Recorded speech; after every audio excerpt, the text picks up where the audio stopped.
wine is something special. It's got something magic about it, and I don't.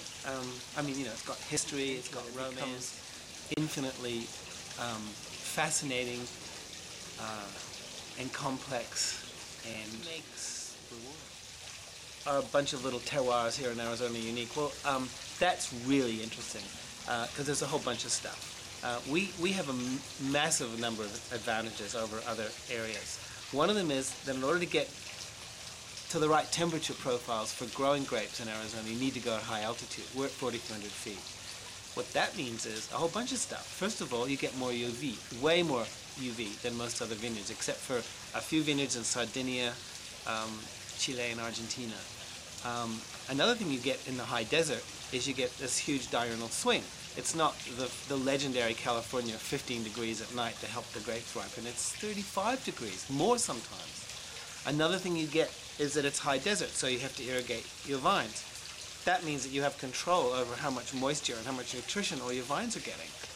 So you can stress the vines when you want to. You can concentrate the fruit when you want to. You can actually affect the timing of the harvest, and also when you put the vines into dormancy.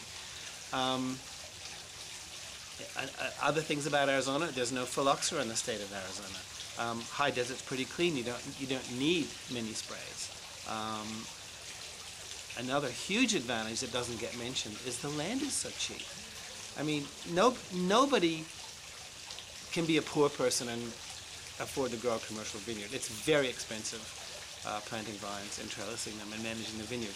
But the cost of the land here in Arizona is so low, particularly where we are, that somebody like me who's not rich can actually venture into this territory of buying land and growing grapes.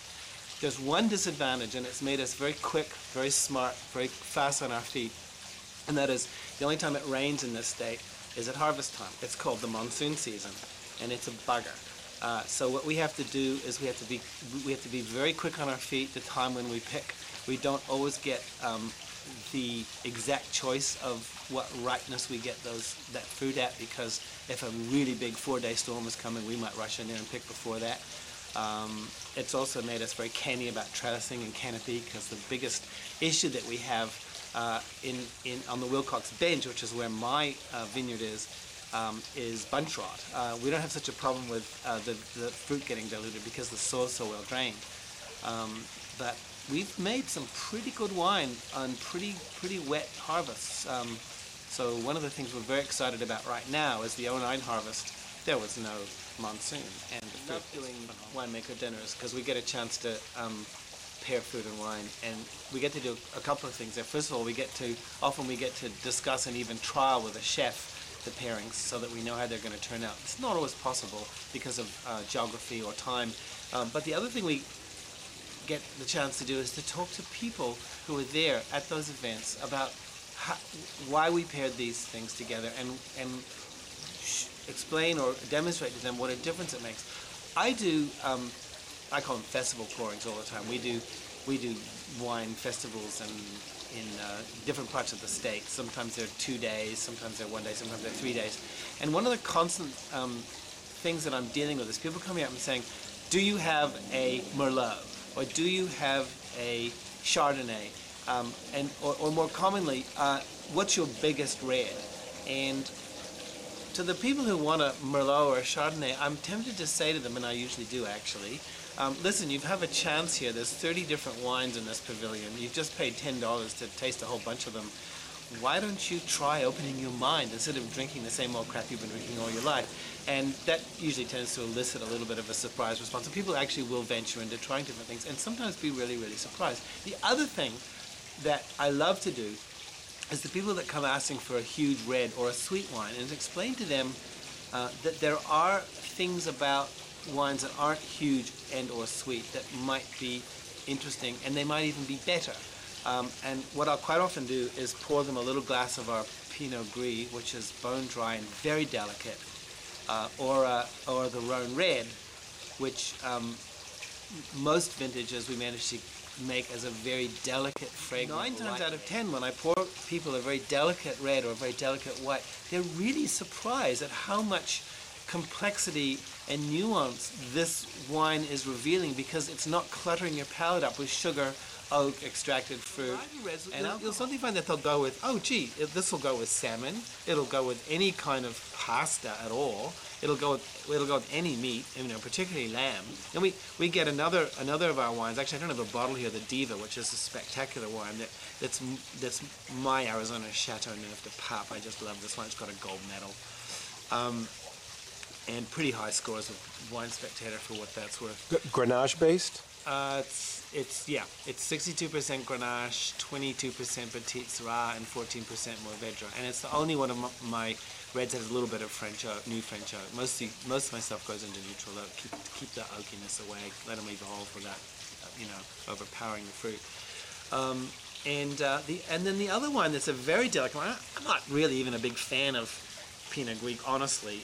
This kind of fell into my hands by accident. We're making this year a Viognier and a Chard as well as a Pinot Gris. But this wine has turned out to be a very interesting food wine too, because it's aged in neutral oak, inhibited mallow, so it's not fat and buttery. And we made this wine to go with really delicate seafood. I mean, this goes really well with scallops or sea bass. Greg LePrade at Quiescence paired this with a scallop ceviche that was marinated in lemon juice with a little bit of peach juice, and the peach juice made it pair with this like you wouldn't believe. The secret to this particular blend actually got a 3% Viognier in it, which has given it a little bit of an aromatic edge, made it a little more interesting. But the Pinot Gris got that nice acidity, nice clean mid-palate, a little bit of delicate fruit, bit of honey, and it's just, goes so well with more food than a big fat, mallow, oaky buttery that I planted my vines 10 years ago. So we're producing wine from Arizona grapes. Look, it's different. Every terroir is different, and what you want to do is celebrate. We have that ability. I think it's Rhones, Syrahs, Grenache, Mourvèdre, Petite Syrah, Viognier, Malvasia locally is great. Sangiovese is great. I think that we're going to produce great. Business is going to grow rapidly. I think that the Arizona local public is starting to realize that there's great wine here and starting to appreciate it. There's definitely a growing movement. There's definitely a fan base growing. Great things is that's going to help us all a lot, I think, is the 09 vintage is phenomenal.